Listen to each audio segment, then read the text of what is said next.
Reka tubashimire kandi tubahe ikaze mu gukurikira amakuru n'ibiganiro tubagezaho gatanu kuri gatanu. Ni amakuru rero aba atandukanye by'umwihariko twibanda ku makuru aba arimo aravugwa hano mu karere k'ibiyaga bigari. Mwe mudukurikira muri hirya no hino hatandukanye, tubahaye ikaze mu makuru yacu kandi twizere ko mumeze neza. Twiza cyane rero, reka amakuru yacu tuyahere hano mu karere k'ibiyaga bigari. Tubabwire ko Perezida w'u Rwanda Paul Kagame yashimangiye ko Perezida w'u Burundi ndetse n'uwa Congo baba bafite politiki ishaje. Mu yandi makuru kandi turababwira ko Perezida wa Mortania yinjiye mu kibazo cy'u Rwanda ndetse na Repubulika Iharanira Demokarasi ya Congo.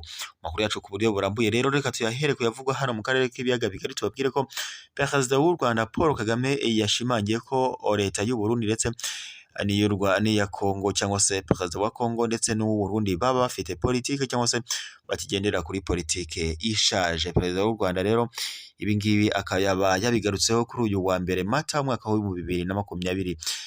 Perezida wa Repubulika y'u Rwanda Paul Kagame nyine yashimangiye ko Evariste Ndayishimiye uyobora Burundi ndetse na Antoine Felix Tshisekedi uyobora Repubulika Iharanira Demokarasi ya Congo bafite politiki igendera ku myumvire ishaje.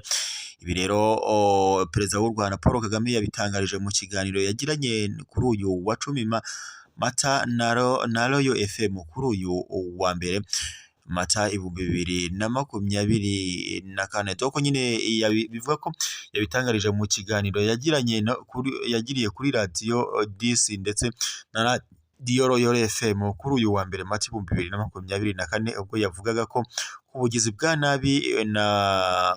nabi bukorerwa abatutsi bo mu burasirazuba bwa Repubulika Iharanira Demokarasi ya Congo. Perezida w'u Rwanda Paul Kagame yavuze ko abanyekongo bo mu bwoko bw'abatutsi bamaze igihe batotezwa biturutse ku ngengabitekerezo y'ivangura yakwirakwijwe na FDLR, kandi ko kubera iki kibazo abarenga 100,000 bahungiye mu Rwanda bashaka umutekano. Perezida w'u Rwanda Paul Kagame rero yavuze ko iyo mitekerereze ishingiye ku ivangura ry'amoko y'abantu icyo ngo bari cyo ngo bagatotezwa ndetse ngo nabo aya mateka barayafite, ariko ngo uko bigenda bikurikirana ngo ntabyumva neza. Ndetse yanavuze ko ariyo mpamvu ubona muri Congo ngo y'Iburasirazuba hariyo FDLR, leta yo muri Congo nayo ngo ibashyigikiye. Binavuga ko ejo bundi Uburundi nabwo ngo bugira burya bwinjiramo, nk'uko Perezida w'u Rwanda yakomeje abivuga.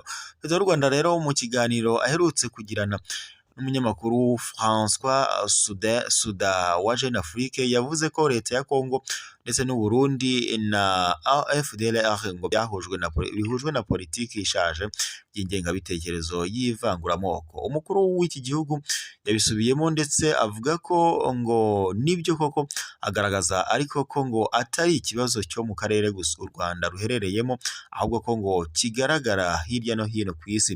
Ahavuga ko aharangwa ivanguraruhu ngo ivanguraruhu n'irondabwoko. Yagize ati ntabwo imyumvire itajyanye n'igihe iri mu bantu bakiri inyuma gusa mu Banyafurika. Rubanda navugaga cyangwa abagize ibyo bitekerezo n'abari hanze twita ngo bateye imbere. Iyo uhabonye ivanguraruhu ndetse politike ikarigenderaho, nabo ngo ni nkaho bakiri aho ngaho, kandi ubundi wakibeshya ukibwira ko ngo bateye imbere. Yakomeje agira ati biriya by'irondabwoko usanga ahantu hose, nabyo ngo nabishyiramo ngo aho nita ko ari intekerezo zitajyanye n'igihe z'abantu cyangwa ubutegetsi busa nkaho butigeze bukura nk'uko abantu bagiye bakura. Perezida w'u Rwanda Paul Kagame yavuze ko politiki nk'iyi nta nyungu ishobora ngo kugirira abantu bayimitse, ahubwo ko ngo ibyayo ari ugusubiza inyuma abantu. Makuru rero yandi tuyakomereze n'ubundi kuyavuga ku mutekano cyangwa se ku mutekano uri hagati y'u Rwanda na Repubulika Iharanira Demokarasi ya Congo. Nk'uko rero amakuru aturuka Congo akomeza kubivuga, avuga ko rero perezida wa Mortania nawe yaba yaje kwinjira ngo mu kibazo cy'u Rwanda na Congo nk'uko biri gutangazwa bivuga ko aba bayobozi bo hirya no hino ku isi bakomeje gukora ibishoboka byose ngo habeho ibiganiro bigamije gukemura ikibazo cy'umwuka mubi umaze igihe hagati y'u Rwanda na Repubulika Iharanira Demokarasi ya Congo. Kuri ubu rero ugezweho bivuga ko ari perezida Mohamedou Ould Ghazouani wa Mortania. Mu mpera z'iki cyumweru nibwo perezida wa Mortania nyine unayoboye umuryango wa Afurika yunze ubumwe Felix Tshisekedi Chilombo wa Repubulika Iharanira Demokarasi ya Congo bagiranye ibiganiro byabereye mu muhezo nk'uko amakuru aturuka bivuga rero biravuga ko uretse kuba uruzinduko rwari ruri mu murongo wo gushimangira umubano w'ibihugu byombi, amakuru yizewe ahamya ko abakuru b'ibi bihugu byombi banaganiriye ku kibazo cy'umutekano muke umaze igihe mu burasirazuba bwa Repubulika Iharanira Demokarasi ya Congo ndetse n'agatotsi kari mu mubano w'iki gihugu n'u Rwanda.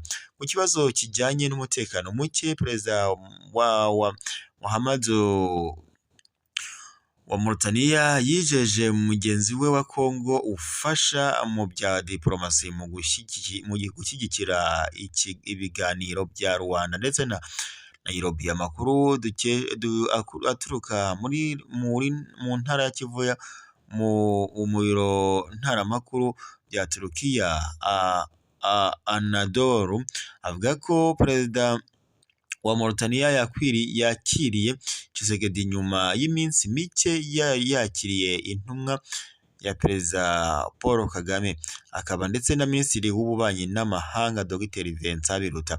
Nyuma y'ibiganiro rero byabaye bombi Minisitiri Biruta yavuze ko yatewe ishema no kwakirwa na perezida wa Mortania ndetse no kumugezaho ubutumwa bwa mugenzi we akaba n'inshuti ya perezida w'u Rwanda. Nk'uko rero bitangazwa, Minisitiri Biruta yavuze ko ubu butumwa bwari bukubiyemo ingingo zitandukanye zirimo izijyanye n'umubano w'ibihugu byombi ndetse n'izijyanye n'ibibazo biri kuri uyu mugabane. Uru ruzinduko rero rwa Biruta rwabanjirijwe n'ibiganiro byo kuri telefoni perezida wa Mortania yagiranye na perezida wa Angola Joao Lourenço usanzwe ari n'umuhuza w'u Rwanda ndetse na Congo. Nubwo rero ntacyo uruhande rwa Mortania ruratangaza kugeza ubu, amakuru yizewe avuga ko perezida wa Mortania arajwe ishinga no gukemura ibibazo by'intambara bikigaragara ku mugabane wa Afurika birimo n'icyo muri Repubulika Iharanira Demokarasi ya Congo. Perezida wa Mortania Mohamedou yateye iyi ntambwe mu gihe kandi ibintu bikomeje kudogera mu burasirazuba bwa Repubulika Iharanira Demokarasi ya Congo bitewe n'imirwano iri hagati y'ingabo z'iki gihugu cyangwa za Congo FARDC ndetse n'umutwe witwaje intwaro wa M23. Umuhuzabikorwa w'ihuriro ry'imitwe ya politike n'irya gisirikare rya AFC Alliance Fleuve Congo Colonel Nanga aherutse gutangaza ko we na bagenzi be biteguye gukuraho ubutegetsi bwa Repubulika Iharanira Demokarasi ya Congo vuba cyane. Nanga rero yagaragaje ko ihuriro ryabo ribabajwe n'umutekano muke uri mu gihugu cyabo by'umwihariko mu ntara ziri mu burasirazuba kandi ngo ni ingaruka z'ubuyobozi bubi burenganya abaturage ngo bukanasahura amatungo y'abaturage. Yavuze ko aho gukemura ibi bibazo rero ngo leta ya Kinshasa yahisemo uburyo bwo guca abanyekongo guha intebe ivanguramoko, inzara, ubujura ndetse no gusahura umutungo uretse kwica abanyapolitike no gukoresha ubutabera. yahisemo kandi guhisha amakosa yayo ivuga ko ngo oya ni amakosa ya doko nyine yakomeje guhisha amakosa yayo. Nanga rero yakomeje avuga ko mu minsi iri imbere bazafata Goma, Kivu zombi, Grand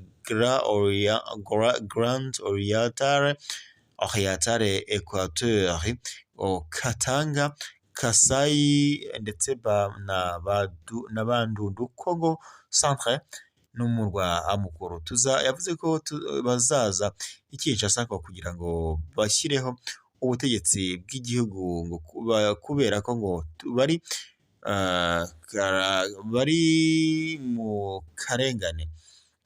Ni uko rero bikomeje kugenda bivugwa. Kuri ubu rero perezida wa Mortania yinjiye muri iki kibazo nyuma y'abagiye nabo bagerageza, barimo Uhuru Kenyatta wahoze ari perezida wa Kenya, Emmanuel Macron w'Ubufaransa, Evariste Ndayishimiye w'Uburundi ndetse na Qatar ndetse na Leta Zunze Ubumwe za Amerika.